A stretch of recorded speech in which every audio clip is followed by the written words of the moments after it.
Hello dear student, मैं आपका Praveen sir. और सुप्रीम कोर्ट के 75 वर्ष के पूरे एक न्यायिक पदयात्रा के दौरान कौन कौन से बड़े ही महत्वपूर्ण निर्णय आते हैं, उन पर यह सीरीज आपको समर्पित है।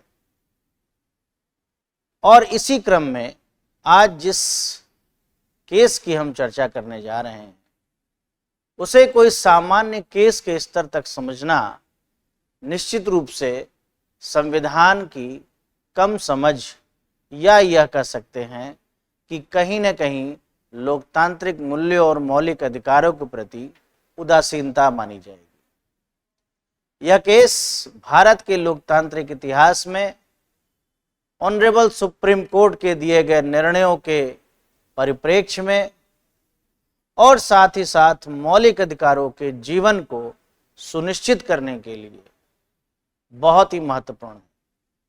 इस केस की जितनी आप प्रशंसा करें और इस केस को आप जितनी गंभीरता से समझें, उतना ही ज़्यादा आपको संविधान को पढ़ने की समझ और साथ ही साथ इस बात का भी एहसास होगा कि हमारे मौलिक अधिकारों की रक्षा के लिए कौन कौन से कृत्य किए गए और हमारे मौलिक अधिकारों को किस प्रकार से अक्षुण्ण बनाए रखने में जुडिशियल रिव्यू माननीय उच्चतम न्यायालय के न्यायिक पुनर्वलोकन की शक्ति कार्य करती रही।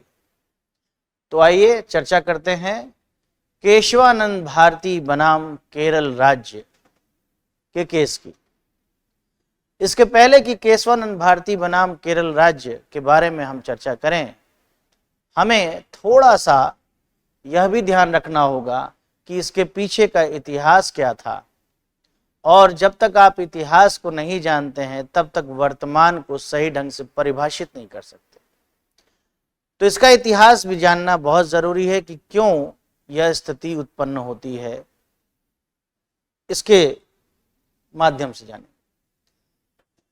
First of all, before knowing about the entire issues and the judgment of the Keswanand Bharati, we have to notice about the very first case related to the 9th schedule, basically a first amendment. A Sankari Prasad versus Union of India held in 1951 by the Honorable Supreme Court. Sankari Prasad, in a Sankari Prasad case, Supreme Court opined that a 9th schedule is very constitutional, as well as any kind of amendment in a part 3 is a power of parliament, and parliament have a right to amend any part of the constitution including chapter 3. Shankari प्रसाद के बाद में जो बहुत महत्वपूर्ण बात आई वह यह आई कि फर्स्ट अमेंडमेंट एक्ट पारित किया गया था और फर्स्ट अमेंडमेंट एक्ट के through article 31A and B को इंसर्ट किया गया। आर्टिकल 31A कहता है कि state for the purpose of fulfilling the socialism and for the social justice private properties का एक्विजिशन कर सकती है। और 31B 9th शेड्यूल की बात करता है और यह कहता है कि राज्य यदि ऐसी कोई विधि बनाती है और 9वीं अनुसूची में उसको डाल देती है तो उसका जुडिशियल रिव्यू नहीं हो सकेगा। ठीक है कि आगामी वर्षों में इन्हीं केशवानंद भारती के जजमेंट का जो दिवस है, यानी कि 23 अप्रैल 1974 के बाद जो भी मामले 9th शेड्यूल में डाले जाएंगे उन सब का जुडिशियल रिव्यू किया जाएगा। यह बात I R Coelho versus state of Tamil Nadu और उसके भी पूर्व Waman Rao versus union of India में सुप्रीम कोर्ट ने बताई थी, जिसको हमने अपनी दूसरी सीरीज में बहुत विस्तृत रूप से चर्चा की है। जो आप कॉन्स्टिट्यूशनल अमेंडमेंट की सीरीज जो आप देख रहे हैं उसका फर्स्ट अमेंडमेंट पर जो सीरीज बनाई गई है, वीडियो बनाया गया है, उसको आप देखेंगे तो विस्तृत चर्चा मिलेगी। लेकिन संक्षेप में यहाँ पर यह जानना जरूरी है कि शंकरी प्रसाद में फर्स्ट अमेंडमेंट को चैलेंज किया गया क्योंकि आर्टिकल 31A लैंड एक्विजिशन की बात करता था और उस समय की जरूरत थी। इसी के इम्पैक्ट से जमींदारी एवोल्यूशन जैसे महान एक्ट लाए जा सके और equal distribution of natural and economic resources के कॉन्सेप्ट को इस्टेब्लिश करने के लिए हमारी पार्लियामेंट ने यह काम किया। और ऐसा कोई भी लॉ जो 9th शेड्यूल में डाला जाता है उसको जुडिशियल रिव्यू नहीं किया जा सकता था। उस समय की मांग थी, उस समय ऑनरेबल सुप्रीम कोर्ट ने इस अमेंडमेंट को बिल्कुल सही बताया था। उसके बाद एक और केस आता है, सजान Singh versus state of Rajasthan का मामला आता है। सजान सिंह के केस में भी कुछ इसी तरह की बातें थी, लेकिन जो मूल बात है वह यह है कि इन शंकरी प्रसाद केस एंड सजान Singh, in both case supreme court ruled a common order in respect of Article 13 and Article 368 means a power of Parliament. Shankari Prasad और सजान सिंह इन दोनों केसेस में सुप्रीम कोर्ट ने एक कॉमन बात कही कि पार्लियामेंट के पास शक्ति है कि वो किसी भी विधि में संशोधन कर सकता है, और आर्टिकल 13 क्लॉज 3 का कोई भी लॉ अगर पार्लियामेंट बनाती है तो वह उसका वायलेशन नहीं माना जाए, क्योंकि 13 क्लॉज 3 का लॉ और 368 का लॉ एक लॉ नहीं है। Both are not similar, ejusdem generis का प्रिंसिपल नहीं माना जा सकता। यह कहा गया कि पार्लियामेंट के पास यह शक्ति है कि वह कोई भी लॉ बना सके, और यदि वो कोई लॉ बनाती है तो वो 13(3) का उल्लंघन नहीं करता है। इस बात से एक बहुत बड़ी समस्या पैदा हो चुकी थी, और वो समस्या ये थी कि पार्लियामेंट एक बहुत अच्छे उद्देश्य को, जो उस समय की तत्कालिक परिस्थितियों के साथ आधार पर जो जजमेंट दिया गया, उसको विफल करने लगी, और 17th अमेंडमेंट एक्ट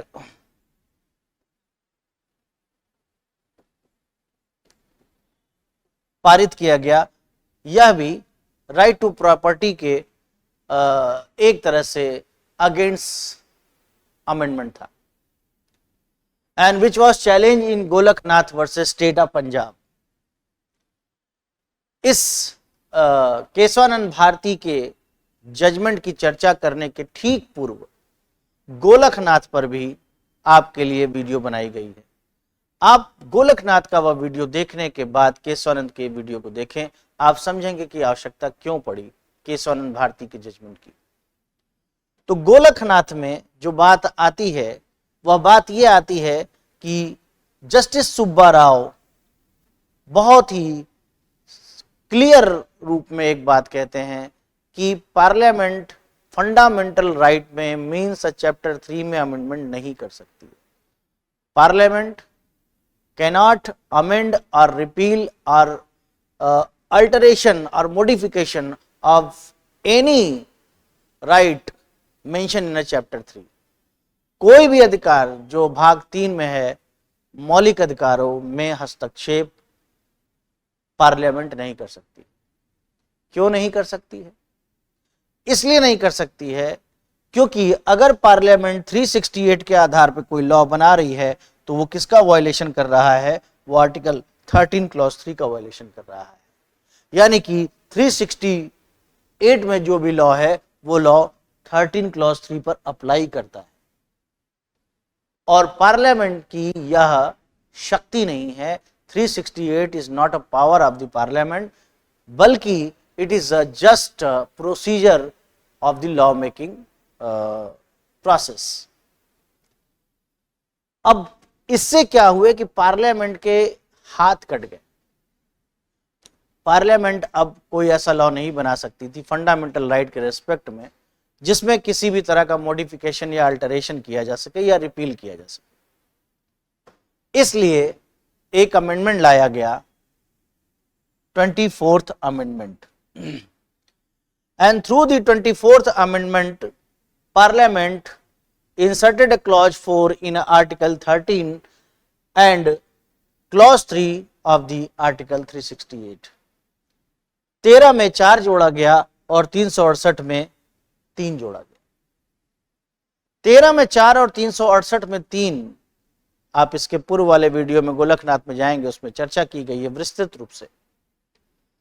बहुत ही कंसाइजली इस बात को आप समझ सकते हैं कि कैसे पार्लियामेंट ने एक कलरेबल लेजिस्लेशन के थ्रू यह काम करने की कोशिश की। इवन वो अनकॉन्स्टिट्यूशनल डिक्लेयर नहीं किया गया, लेकिन एक कलरेबल फिगर देने की कोशिश की गई। क्या किया? आर्टिकल 13 क्लॉज 4 में एक बात जोड़ दी गई कि कोई भी लॉ या सब्जेक्ट जो आर्टिकल 13 में है वो आर्टिकल 368 पर इफेक्ट नहीं डालता, और 368 का क्लॉज 3 में ये डाल दिया गया कि 368 आर्टिकल 13 क्लॉज 4 पे इफेक्ट नहीं डालता। ये मैं आपको एक बार पढ़कर सुना देता हूं। Article 13 clause 4 which was inserted through the 24th amendment, what says? Nothing in this article shall apply to any amendment of this constitution make under article 368। Article 368 पर कोई भी इस भाग की कोई भी बात लागू नहीं होती। यानी कि ये सिंपली एक बात कहते हैं कि जो भी 13 के क्लॉज 3 में 13 क्लॉज 3 में जो लॉ है वो लॉ 368 से रिलेटेड नहीं है। और same thing inserted in article 368। Article 368 में भी इस बात को देखिए किस प्रकार से कहा गया। Clause 3, nothing in the article 13 shall apply to any amendment made under this article. यानी कि 368 के तहत कोई भी लॉ अगर बनाया जा रहा है या संशोधन किया जा रहा है वह अनुच्छेद 13 पर लागू नहीं होगा। यानी कुछ ऐसी बात कि न तुम हमें जानो न हम तुम्हें जाने। तो क्या हुआ 24th अमेंडमेंट का प्रभाव? यह प्रभाव हुआ कि अब 368 के तहत कोई भी लॉ अगर बनाती है पार्लियामेंट तो यह कहा जाएगा कोई 13 पर अप्लाई नहीं कर रहा, भले ही वो करता हो। इसके साथ एक और गतिविधि आगे बढ़ती है। यद्यपि 24th के साथ 25th और 29th को भी केशवानंद में चैलेंज किया गया, जो अभी हम पीपीटी के माध्यम से देखेंगे, लेकिन साइमल्टेनियसली एक और काम हो रहा है। आप दिमाग में रखेंगे 24th, उसके बाद एक चीज और आप डिस्कस करेंगे। 25th, मैंने कहा 25th भी चैलेंज किया गया। 25th में जोड़ा गया आर्टिकल 31C।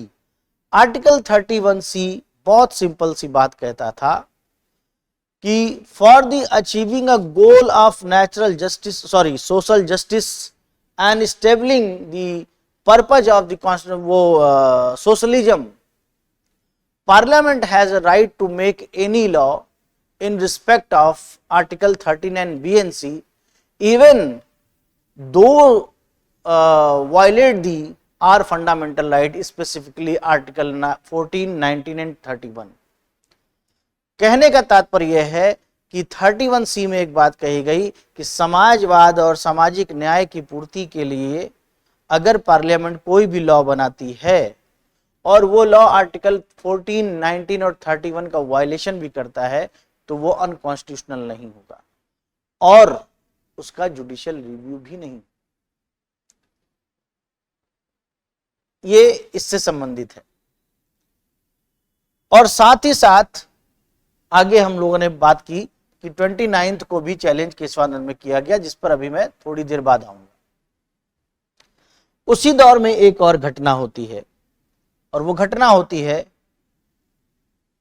1969 में एक ऑर्डिनेंस पास किया जाता है कि जो भी प्राइवेट बैंक्स हैं उनका नेशनलाइजेशन किया जाएगा, राष्ट्रीयकरण किया जाएगा। एक एक्ट आता है banking companies acquisition and transfer of undertaking act 1969।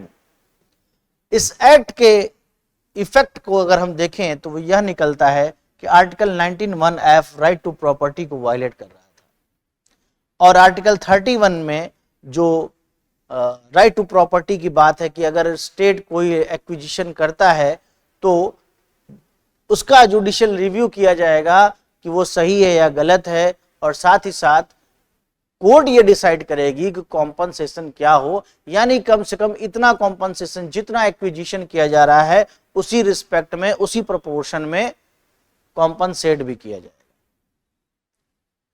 लेकिन इस एक्ट में क्या किया गया, इस एक्ट में यह किया गया कि अब कौन डिसाइड करेगा, ये पार्लियामेंट डिसाइड करेगी। इस एक्ट ने क्या किया कि जो भी प्राइवेट बैंक्स थे उनका एक्विजिशन करना है, और आर्टिकल 31 की जो बात कॉम्पनसेशन से रिलेटेड है वो अब कोर्ट नहीं पार्लियामेंट डिसाइड करेगी। ये बात यहां पर आ गई। और इसका क्या इंपैक्ट हुआ, इसका इंपैक्ट ये हुआ कि इंदिरा गांधी की सरकार जो इस एक्ट को ले आई थी, कोर्ट में डिफीट खाना पड़ा। कोर्ट ने इस एक्ट को अनकॉन्स्टिट्यूशनल डिक्लेयर कर दिया। अब मजबूरी हो गई, क्या मजबूरी हो गई, 25th अमेंडमेंट लाने की। तो 24 का रीजन भी आपने देखा कि कैसे हम कर सकते हैं। 13 की बात 368 पे नहीं, 368 की बात 13 पे नहीं होगी, इसलिए हम लॉ बना सकते हैं। 25th की बात भी आ गई कि हमको decentralization of natural and economic resources को एस्टेब्लिश करने के लिए, which is enshrined in our preamble, which is the basic goal of the constitution, पाने के लिए हम लॉ बना सकते हैं। 1419 का वायलेशन भी कर सकते हैं। हो गया वायलेशन इस अमेंडमेंट एक्ट लाने के बाद। और ये अमेंडमेंट एक्ट अगर नहीं लाया गया होता तो बैंक नेशनलाइजेशन होता भी नहीं। ठीक। और अब इसके बाद एक बात और निकल के आती है, एक एक्ट पारित किया जाता है 29th amendment act. 29th amendment act में केरला लैंड रिफॉर्म से रिलेटेड लॉ लाया जाता है। जैसे अभी तक गोलकनाथ में जैसे आपने पंजाब लैंड एक्विजिशन का मामला देखा था, उसी तरह से केरला लैंड एक्विजिशन का एक एक्ट लाया जाता है। और उसकी वजह से नियर अबाउट 400 एकर्स प्रॉपर्टी, जो एक मठ थी, जिस मठ के ये मठाधीश थे, शंकराचार्य कहा जाता है, केशवानंद भारती, उनकी प्रॉपर्टी को ले लिया गया। इसके अगेंस्ट युवा केशवानंद भारती, मतलब युवा, यंग नाम नहीं है, 19-20 साल की अवस्था में जोश था और उनको ये लगा कि ये तो फंडामेंटल राइट का वायलेशन है।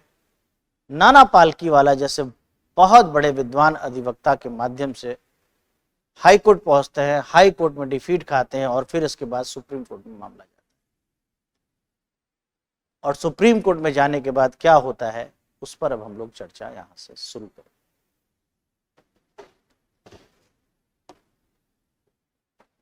Keshavananda Bharti,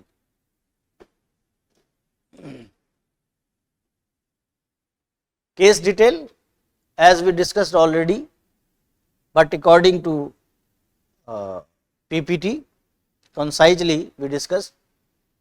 Case name is Keswanand Bharti and others versus State of Kerala and others, dated 24th April 1973। यह डेट आप जरूर याद रखेंगे क्योंकि मैंने अभी एक बात आप लोगों से और कही थी कि अब इस डेट के बाद जो भी मामले 9th शेड्यूल में डाले जाएंगे, वामन राव ने कहा उसका जुडिशियल रिव्यू होगा।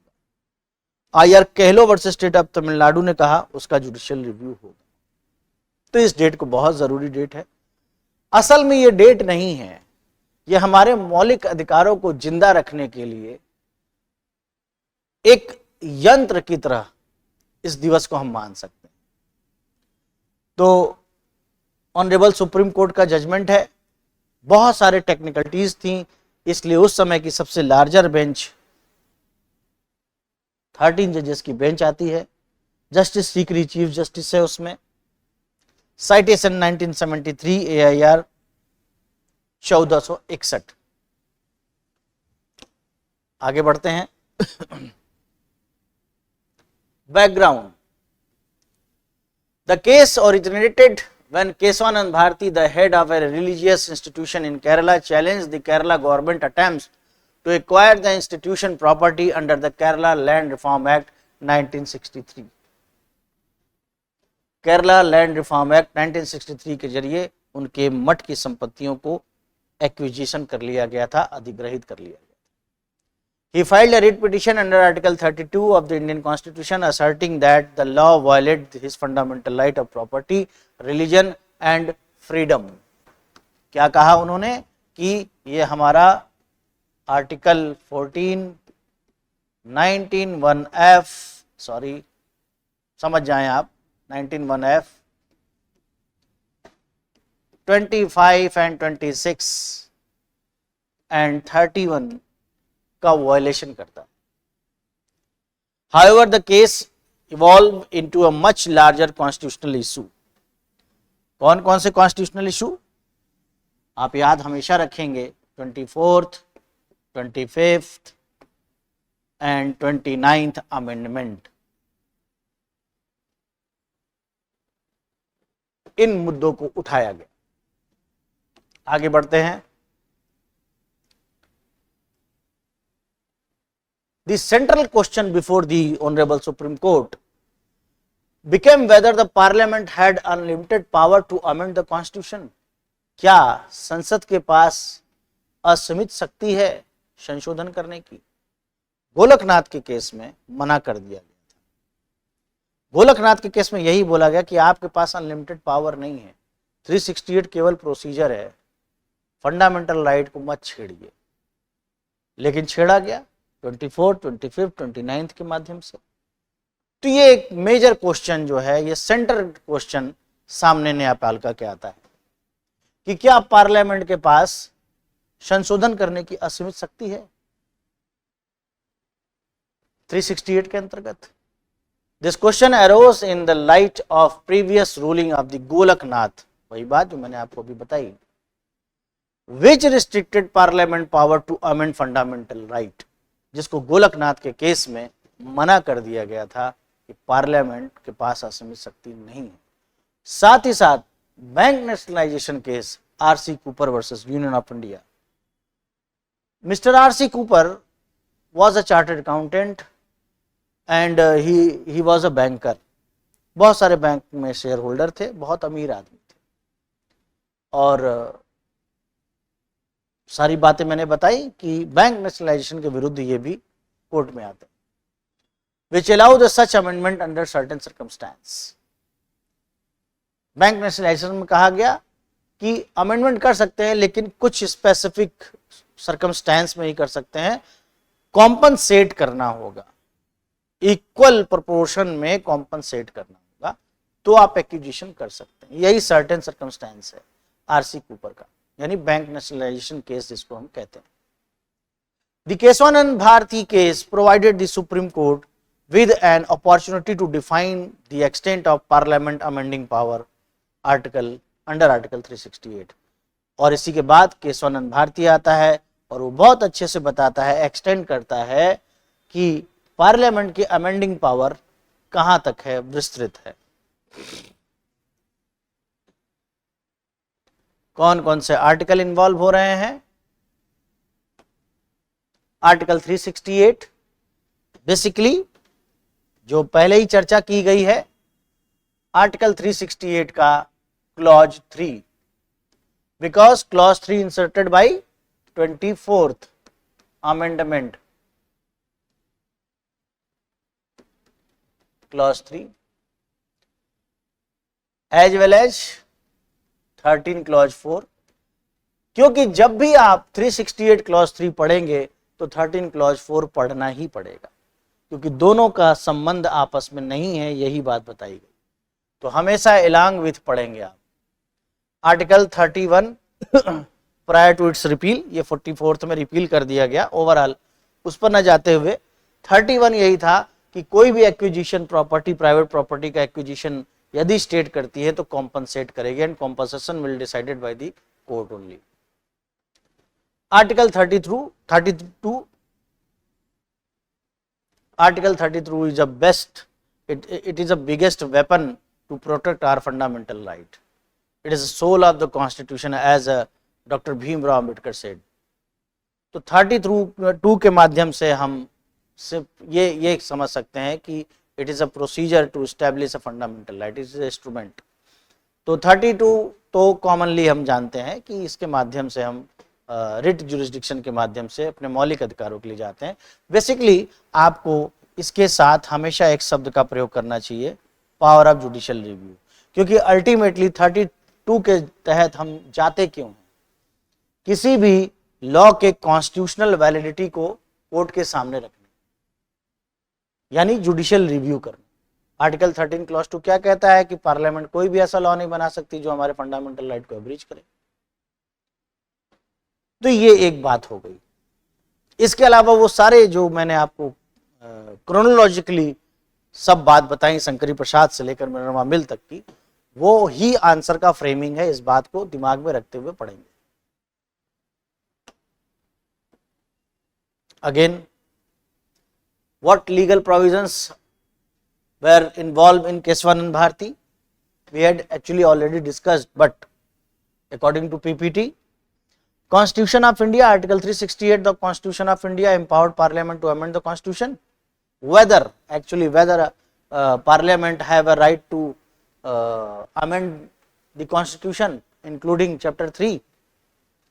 Second question was, Article 31 of Constitution of India, prior to its repeal, क्या ऐसा किया जा सकता है कि पार्लियामेंट कोई ऐसा लॉ बनाए और कॉम्पनसेशन खुद डिसाइड करे या ना दे या बहुत कम दे? 32, citizens the right to approach the Supreme Court for the enforcement of fundamental right. It is a very common thing.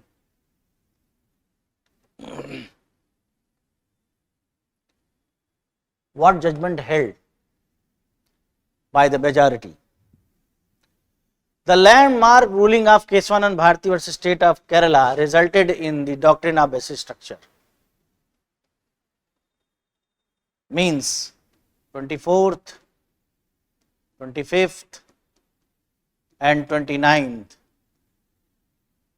were declared constitutional. Yes, constitutional. State may make any law in respect of fundamental right. State have a right to amend in a chapter 3, alter, modified or repeal too, but subject to this limitation, which is called a basic structure of the constitution.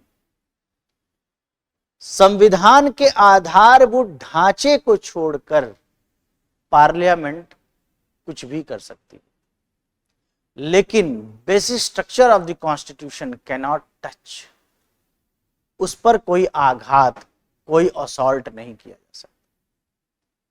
What is basic structure actually? It will be decided by the various case facts. In a different cases a different basic structure will be held, but concisely for the understanding of the basic structure, we can say basic structure is a soul of the constitution, the mandate of the constitution. What a constitution signifies, क्या चाहता है संविधान, हमारा preamble क्या कहता है, हमारा उद्देश्य क्या है? That's why in Kesavananda Bharati preamble को क्या कहा कोर्ट ने कि preamble is a crucial part of the constitution, भाग है।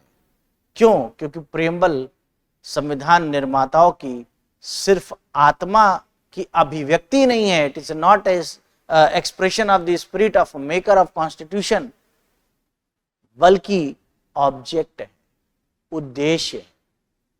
संविधानवाद कैसे कहा जाएगा? किसी देश में संविधान हो सकता है लेकिन संविधानवाद हो या नहीं हो सकता। हमारे पड़ोसी देश में संविधान तो है, लेकिन जब मन तब अपदस्थ कर दिया जाता है वहां के शासकों को, यानी संविधानवाद नहीं। What is constitutionalism? क्या है संविधानवाद? संविधानवाद का मतलब होता है संविधान को संविधान के अनुरूप स्वीकार करते हुए संविधान के अनुरूप कार्य करना।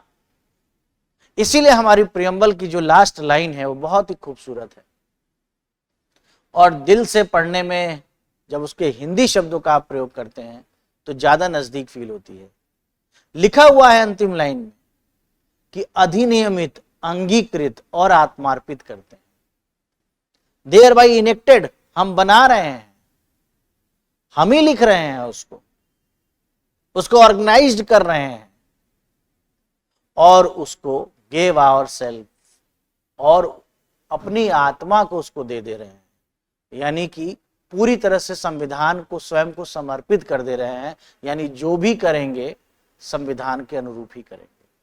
संविधान सर्वोच्च है, सावरन है, संविधान से बड़ा कोई नहीं है। तो ये बात जब आती है तो हम समझ पाते हैं कि बेसिक स्ट्रक्चर क्या है। और आप एक बात और हमेशा समझें कि बेसिक स्ट्रक्चर को आप इस तरह से भी देख सकते हैं कि whatever anything which is pronounced in your constitution और any law, because all law empowered by the and controlled by the constitution, जो कुछ भी हमारे फंडामेंटल राइट को इन्फ्रेंच करता है, फंडामेंटल राइट को वायलेट करता है, अब्रीज करता है, वो against the basic structure concept है। अगर प्रेसिडेंट का इलेक्शन आर्बिट्रेरी है, वो भी कहीं ना कहीं हमारे फंडामेंटल राइट को इफेक्ट करेगा। कैसे करेगा? बहुत अजीब बात है। बात इसलिए अजीब है क्योंकि अगर प्रेसिडेंट का इलेक्शन आर्बिट्रेरी है या प्रेसिडेंट एक तानाशाह की तरह काम करने लगे कल, तो आर्टिकल 60 में वो जो ओथ ले रहा है कि वो भारत की जनता के वेलबींग के लिए काम करेगा, वो कहना बंद कर देगा। वो रिकंसिडरेशन के लिए बिल देना बंद कर देगा, वो बिल जो हमारे राइट्स को वायलेट करने जा रही है आर्टिकल 74 के तहत। तो कोई भी चीज हो सकती है। सुप्रीम कोर्ट के पावर को कम करना बेसिक स्ट्रक्चर के अगेंस्ट है। इलेक्शन कमीशन और तमाम जो भी कॉन्स्टिट्यूशनल इंस्टीट्यूशन है, उस पर किसी भी तरह का कोई आर्बिट्रेरी इफेक्ट है, अनड्यू इफेक्ट है, वो हमारे अगेंस्ट है। तो वो सब बेसिक स्ट्रक्चर है। तो ये अलग अलग केसों में अलग अलग तरीके से समझाया जाएगा। तो कहा गया कि ठीक है, 24, 25, 29 सब सही है, सब कर सकते हैं, करिए अमेंडमेंट, बेसिक स्ट्रक्चर को मत छूइएगा। ठीक। और इसी के प्रभाव को खत्म करने के लिए एक और बहुत बड़ी बदमाशी की गई थी, जो हम लोग बाद में बात करेंगे, 42nd की बात, अमेंडमेंट की बात। खैर, उस पर अभी बाद में आएंगे। The court by a narrow majorities held that while parliament has broad amending power under article 368, these power are not unlimited. असीमित शक्ति नहीं है, अमेंडमेंट करिए subject to basic structure. Parliament can amend any part of the constitution including fundamental right, but it cannot alter the destroy the basic structure constitution. वो बात अभी आप लोगों से चर्चा की मैंने। मैं यहीं पर, अच्छा रुक जाइए, इसको मैं कंप्लीट कर लेता हूं फिर। The basic structure doctrine introduced by the Supreme Court implies that there are certain core principle and element of the constitution such as democracy, जो अभी आपसे चर्चा हो रही थी। Democracy is a basic structure. कोई भी ऐसा लॉ आप नहीं बना सकते जो हमारी डेमोक्रेसी को रियूंड करे। Secularism is itself a basic structure held in SR Bomai versus Union of India in 1994। Supreme court ने कहा कि सेकुलरिज्म बेसिक स्ट्रक्चर है एसआर बोमई के केस में। Judicial independence, SCAORA versus union of India, बोला गया कि कोलेजियम को आप नहीं छेड़ सकते, बेसिक स्ट्रक्चर है। And the rule of law, विधि का शासन, विधि के शासन को आप ध्वस्त नहीं कर सकते। Law is a supreme and constitution is a law, constitution is a supreme, Constitution is a sovereign. These elements form the foundation of the Indian Constitution and must remain intact even with constitutional amendments.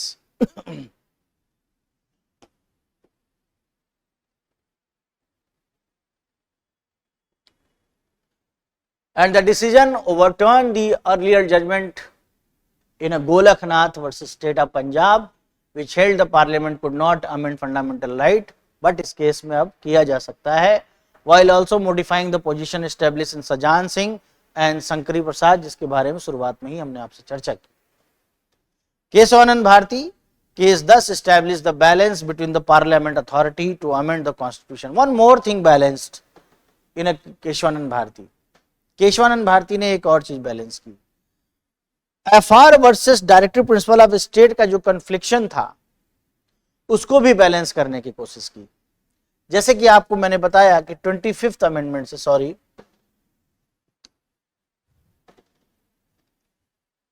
25th amendment से 31C लाया गया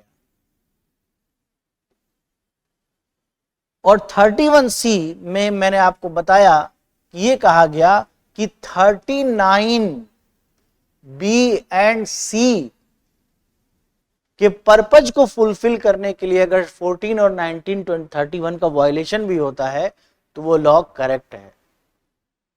इसको भी केशवानंद में constitutional बताया गया. सिर्फ इसके इस 25th अमेंडमेंट के सिर्फ सेक्शन 3 को अनकॉन्स्टिट्यूशनल बताया गया. उसके सेक्शन, इसमें मतलब अमेंडमेंट एक्ट था तो सेक्शन होंगे ही, उसके 2 के ए और बी को कॉन्स्टिट्यूशनल बताया गया कि आप ऐसा कर सकते हैं. बी एंड सी, समाजवाद की स्थापना के लिए आप ऐसा कर सकते हैं, लॉ बना सकते हैं. लेकिन उसमें लिखा था कि जुडिशियल रिव्यू उसका नहीं होगा.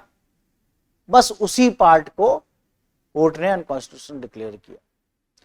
तो सामान्य तौर पर आप समझें, अगर आप इतना अंदर तक नहीं जाना चाहते तो आप ये समझें कि 25th अमेंडमेंट में ये बात आई और 39B एंड C किसका पार्ट है?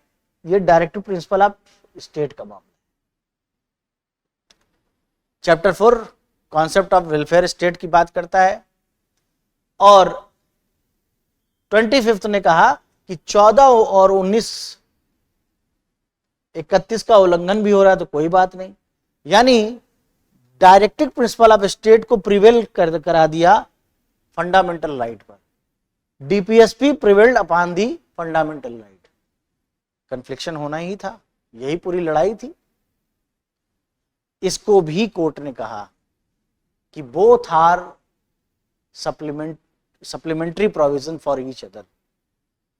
दोनों एक दूसरे के पूरक हैं. हम हैं तो क्या हैं और तुम हो तो क्या हो. यानी कि एफआर को पाने के लिए स्टेट लॉ बनाएगी. असल में देखिए, एक लाइन में इस बात को आप ऐसे समझिए कि फंडामेंटल राइट है civil and political right, means provided by the state and against we achieved against the state. राज्य के द्वारा निर्मित है और राज्य के विरुद्ध इसीलिए प्राप्त है. और डीपीएसपी क्या है? फंडामेंटल ड्यूटी ऑफ स्टेट है. लेकिन उसके राइट का नेचर क्या है? सोशल एंड इकोनॉमिकल राइट है. सोशल एंड इकोनॉमिक राइट है. अब उसको पाने के लिए स्टेट प्रयास करता है. हम उसके लिए कोर्ट नहीं जा सकते बिकॉज वो राइट रिकॉग्नाइज तो है, प्रोटेक्टेड नहीं है. राइट की जो सिंपल डेफिनेशन है, जैसा सामंड भी कहते हैं, वो कहते हैं कि an interest which is recognized and protected by the state is a right. तो fundamental right, civil and political right जो है हमारा, वो प्रोटेक्टेड भी है और रिकॉग्नाइज तो है ही. लेकिन डीपीएसपी केवल रिकॉग्नाइज्ड है, उसके लिए हम कोर्ट में नहीं जा सकते. ये बात आर्टिकल 37 कहता है. लेकिन राज्य का ये पुनीत कर्तव्य है. It is a fundamental duty of the state. तो जैसे ही राज्य उसको प्रोवाइड करेगा तो what ever provided by the state becomes fundamental right. जैसे आर्टिकल 45 राज्य शिक्षा के लिए कार्य करेगा, क्या हुआ? प्रोवाइड करने लगा, शिक्षा का अधिकार बन गया 21A मोहनी जैन के बाद.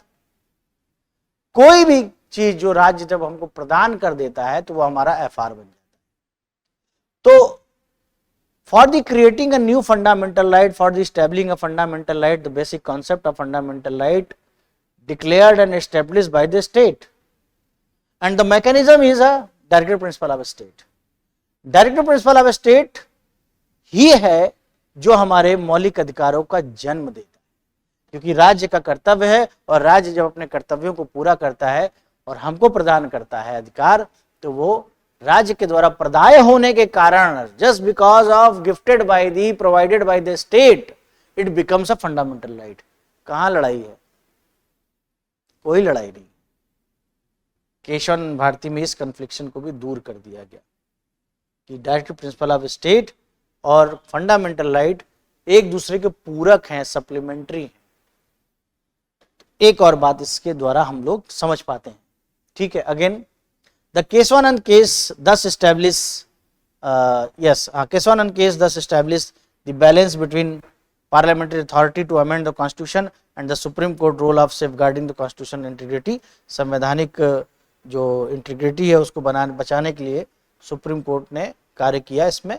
लेकिन ये सिर्फ और सिर्फ आप ये समझिए कि पार्लियामेंट अथॉरिटी और कॉन्स्टिट्यूशन या सुप्रीम कोर्ट के रोल को बैलेंस नहीं कर रहा, साथ में आपका क्या कर रहा है, एफआर और डीपी के रिलेशन को भी कर रहा है, जो मैंने अभी आपको बताया। FR and directive principle of state, DPSP,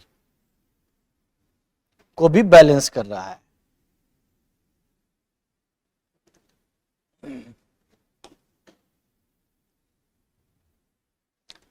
अभी रुक जाते हैं प्रैक्टिस क्वेश्चन पे आने के पहले। नाराजगी तो होना स्वाभाविक था। अब बेसिक स्ट्रक्चर का कॉन्सेप्ट ला देने के बाद क्या हुआ, सिनेरियो ये हुआ कि अब कहीं न कहीं इंदिरा गांधी गवर्नमेंट, यानी पार्लियामेंट आप कह सकते हैं, क्योंकि उनका ऑरा इतना बड़ा है कि उन्हीं का नाम निकलता है, लेकिन असल में करती तो पार्लियामेंट है। तो पार्लियामेंट अब बहुत सारे लॉ बनाने से अपने आप को इनकम्पिटेंट फील करने लगी, क्योंकि बेसिक स्ट्रक्चर का कॉन्सेप्ट नहीं छू सकते थे। तो क्या किया मैडम और मैडम की गवर्नमेंट ने,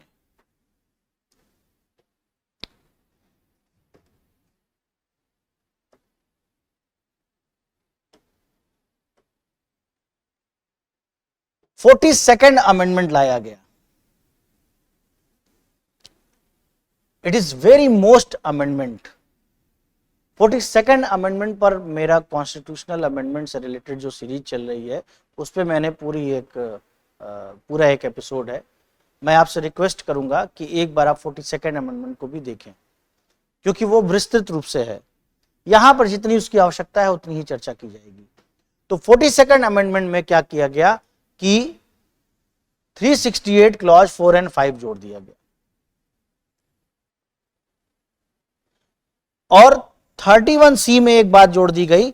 अभी तक क्या कहा जा रहा था कि 39B और C के लिए कोई भी लॉ बनाया जा सकता है, जो 14 और 19 और 31 को अगर वायलेट भी करता है तो ठीक है। 24 में यह बात बोली गई थी ना, 25वें संविधान संशोधन में। लेकिन 42nd से क्या कर दिया गया कि for the achieving a purpose of DPSP, entire DPSP directive principle of state policy के लिए सभी fundamental right, all fundamental rights को वायलेट किया जा सकता है। देखिए बदमाशी, इट्स कॉल्ड बदमाशी। डीपीएसपी को पाने के लिए कोई भी फंडामेंटल राइट को हटा दें। और उससे बड़ी बात 368 क्लॉज 4 में क्या कही गई कि पार्लियामेंट कोई भी लॉ बना सकता है। 368 में लॉ बनाने की पार्लियामेंट की पावर है। और क्लॉज 5 में कह दिया गया कि पार्लियामेंट कोई भी लॉ अगर बनाती है तो उसका जुडिशियल रिव्यू नहीं हो सकता।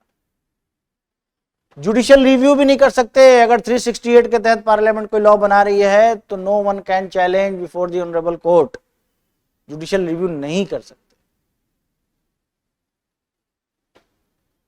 Challenge in Minerva mill, and in Minerva mill what supreme court held, supreme court says a power of judicial review of the Supreme Court or High Court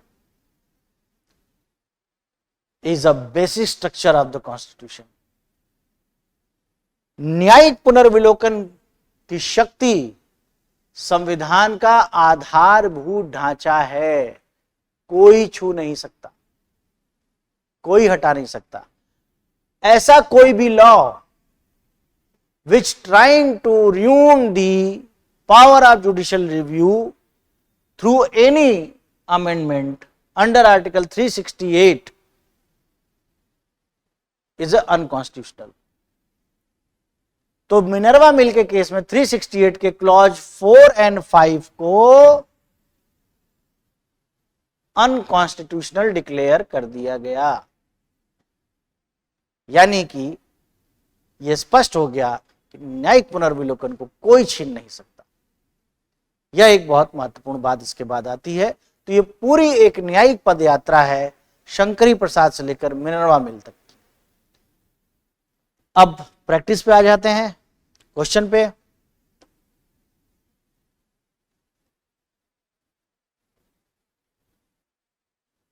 very easy question.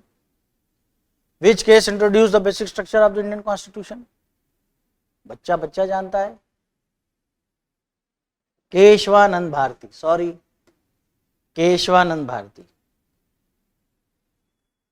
ए गोपालन में तो 21 की बात थी, इसमें 17th अमेंडमेंट को challenge किया गया था। मिनर्वा मिल में 368 क्लॉज 4 और 5 की बात थी, जिसको अनकॉन्स्टिट्यूशनल डिक्लेयर कर दिया गया। यानी आपका उत्तर होता है केशवानंद भारती। देखिए कितना महान केस है, बिना इस केस के संविधान को समझ पाना और संविधान की रक्षा कर पाना असंभव होता।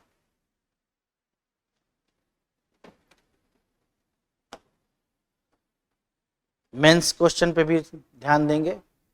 Discuss the significance of the Kesavananda Bharati case in shaping the balance of power between the legislature and the judiciary.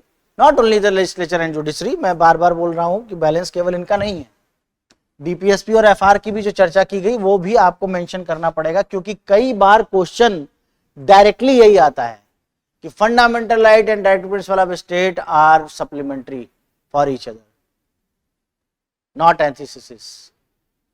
Discuss direct आता है, तो वो बात जो आपसे डिस्कस की गई वो भी आप डालेंगे। How has the basic structure doctrine influence the interpretation of constitutional amendment? तो जो क्रोनोलॉजी आपको बताई गई शंकरी प्रसाद से लेकर मिनर्वा मिल तक की, with the help of amendments plus articles and judgment plus judgment what held by the courts, in a same chronology you have to write your answer, उसी क्रम में आप लिखेंगे। तो आज हम लोगों ने इस पर एक विस्तृत चर्चा की। उम्मीद करते हैं कि इस वीडियो को देखने के बाद आपको और अच्छी समझ होगी केशवानंद भारती जजमेंट की। Thank you so much.